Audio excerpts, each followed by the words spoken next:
Okay, so now I need to tap next. And then it's going to log into my Schoology. I need to tap approve. That will come up each time you have to log in. You shouldn't get logged out too often. And then from here you can find your classes and tap into it. And then you can take a look at your work that should be in here. Usually there's folders and assignments. The next thing that I'm going to show you, because I'm guessing most of you, since you're already logged into Google Drive and Google Apps, if you have any questions about it, you can let us know. But most students already know how to do this. We just check to make sure that they are, and most at-home students have already been logged in by our tech team. We're going to be looking at Notability. And when you're in here, what you're going to do is you're going to make sure that you make some folders. You might need to ask your teacher about what kind of folders that they want you to have.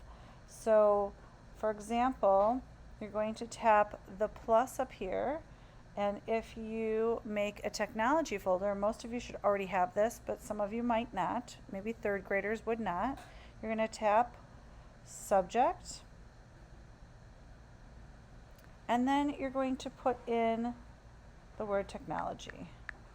We will be using this a bit, and I would like you to have a technology folder for digital citizenship. And then go ahead and tap done when you are done with that. So go ahead and tap done. All right, well, obviously I already have something like that, but that's just to show you. So it should just go in there. And then just to show you what this can do and the features, go ahead and tap this little pen with the piece of paper in the top corner. You've got your text up here, so if you tap it, it will allow you to tap anywhere on the screen, and you can tap your words. This next one is a pencil. If you tap it again, it will give you the colors, and it will give you the size of the thickness that you want to write in. So if I want to choose a color, I can, just as an example, say hi. But you most likely would be using this for annotations with your teacher, maybe picking out some main ideas, things like that. There might be some other work PDFs that you'd be pulling in, so you might use it for that as well.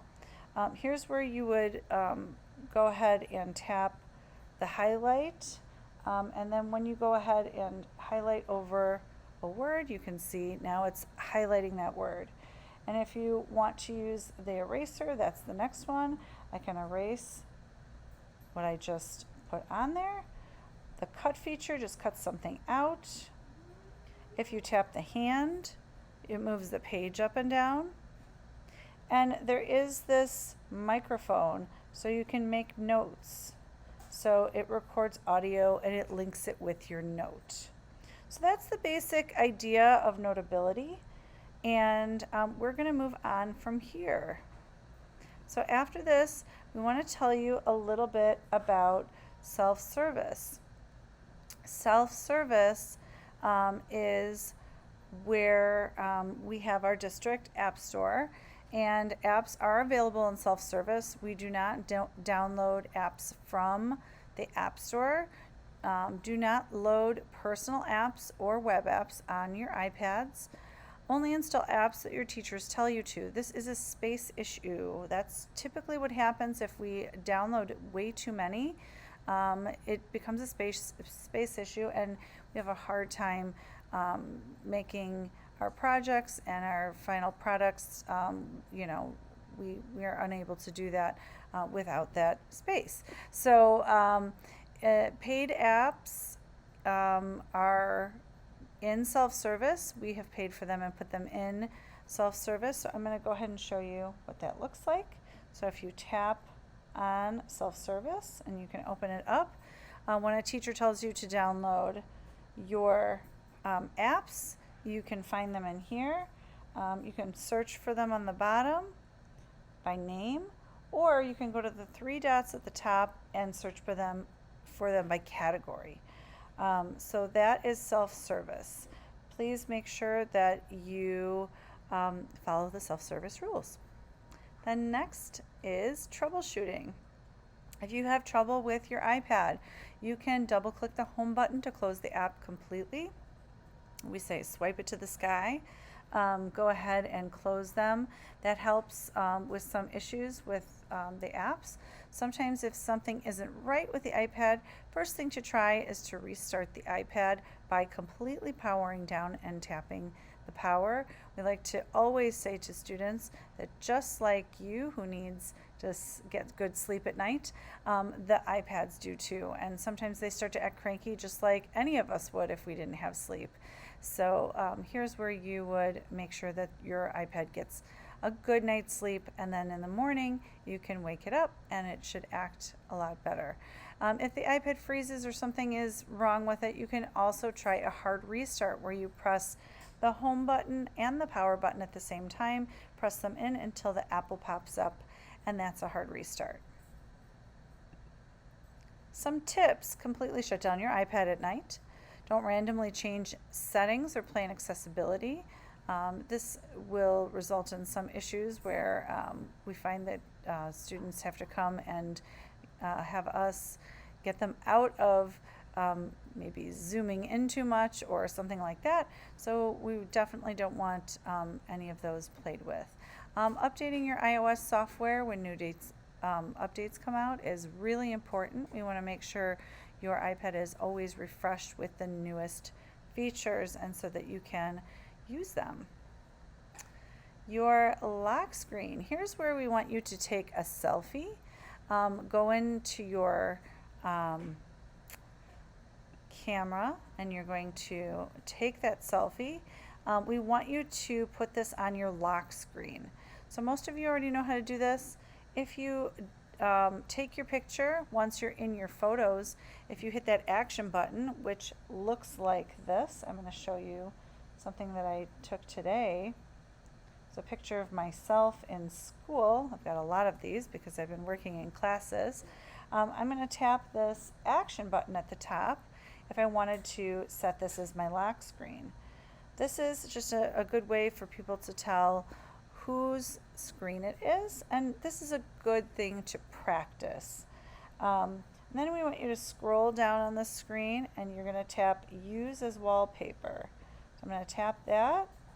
If you have a picture at home that you like of yourself, you can certainly take that, hit set, and then you can hit set lock screen. Your home screen can be a picture that is school appropriate, that you would enjoy. Anything that you would like. If you like a specific sports team, or you're a dancer and you like dance, or you're really into baking and you like cupcakes, go ahead and enjoy putting that on your home screen. But your lock screen should be a picture of you. All right, I'm going to cancel that part out and go to the next. Online searches. You may have to log into your Google account when you look up images. So we're going to try this together. What you're going to do is you're going to look at Safari. We're going to tap that.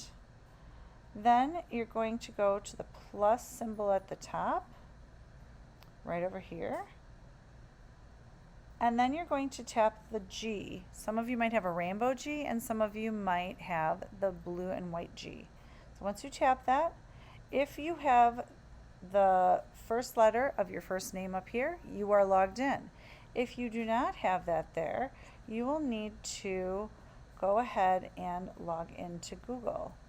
So if you are not logged in, you're going to tap sign in if that's there, and you're going to sign in with your Google information through the school district. So it's your email and your uppercase password. All right, so we're going to go to the next screen. Here's where you're going to log into Clever. This is where you're going to find lots of different apps, especially Dreambox and Reflex. There's a few others in there. So Clever looks like this, and you're going to go into it. And the next thing you're going to do is tap Login with username and password. And the next thing that should come up, typically it will say to you, search for your school. So if you put the name of your school in, I'm going to actually put in Willowbrook.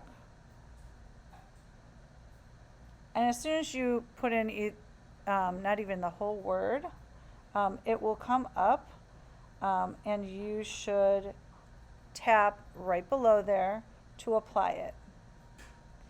Then it'll turn into a Google button, and from here you'll tap on Google and it will ask you for your password. It might log you right in since you're signed into Google anyway, so that's probably what you'd be looking for. And then when you get onto the next page, you can hit the D for Dreambox and try some math. So that's the way that you're going to log in for Dreambox. And there are other things that are there that you can use too, other apps. All right. So I just wanted to talk a little bit about digital citizenship lessons. The digital citizenship lessons are 5 weeks of lessons and activities. We started this week, but this was more of an introduction week to set up our iPads to make sure they were ready to go. The other thing is we are going to have a weekly reflection form that you'll turn in, and you'll submit it to Schoology. All the resources will be on the Schoology attendance course, so that's where you're going to find digital citizenship, and it says DCL, Digital Citizenship Lessons. We will have a new topic each week, and the digital licenses will come at the end. This is our tech team. I'm one of the technology integration specialists. These are all of the rest of the people on our team. Dr. Cole is in charge of everyone. He's our boss. So if you want to reach out to any of us, we can help you out. And I will see you next week on Zoom. We will have a mini lesson, and some of the lesson will probably be on your own, but most of it will be with us. We're looking forward to seeing you, and remember to be a responsible digital driver. See you next time.